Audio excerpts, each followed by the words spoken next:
Nasa final week na nga kami ng aming semester. At ilang araw na lang, long vacation na. Pero bago yan, marami pa kaming deadlines na kailangan ipasa. At isa na doon ang thesis.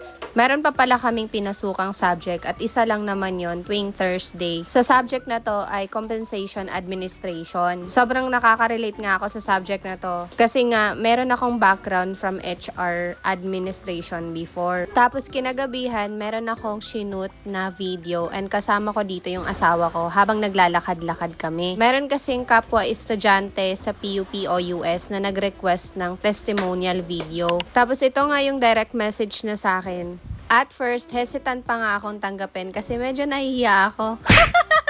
Charlotte lang. Pero sino ba naman tayo, 'di ba? Grades na rin naman nakasalalay dito. So sana nakatulong ako sa kanya.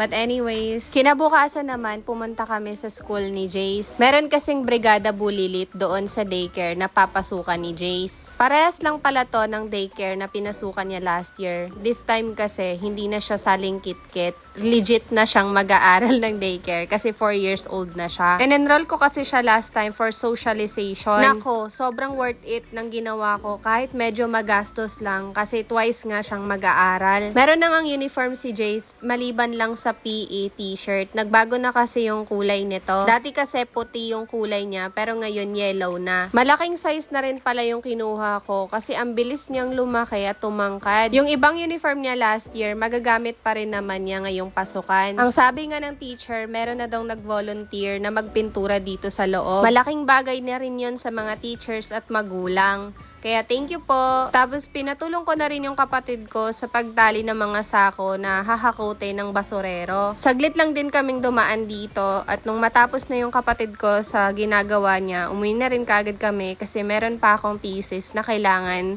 gawin. Hindi kasi kagad kami nakasecure ng UREC approval. Kaya ito, sobrang crunch time na nga namin. Next week na kasi yung final defense nito, kaya ito ngarag kami. And in between pala niya, nagluluto din ako ng pagkain namin dito sa bahay. Nagluto ako nitong chicken na may gata at maraming sile. Nilagyan ko na rin yan ng sayote at tanglad kasi ito yung nakalakihan kong luto sa probinsya. Fast forward, kinabukasan, ang almusal ko ay thesis. Charot, hindi.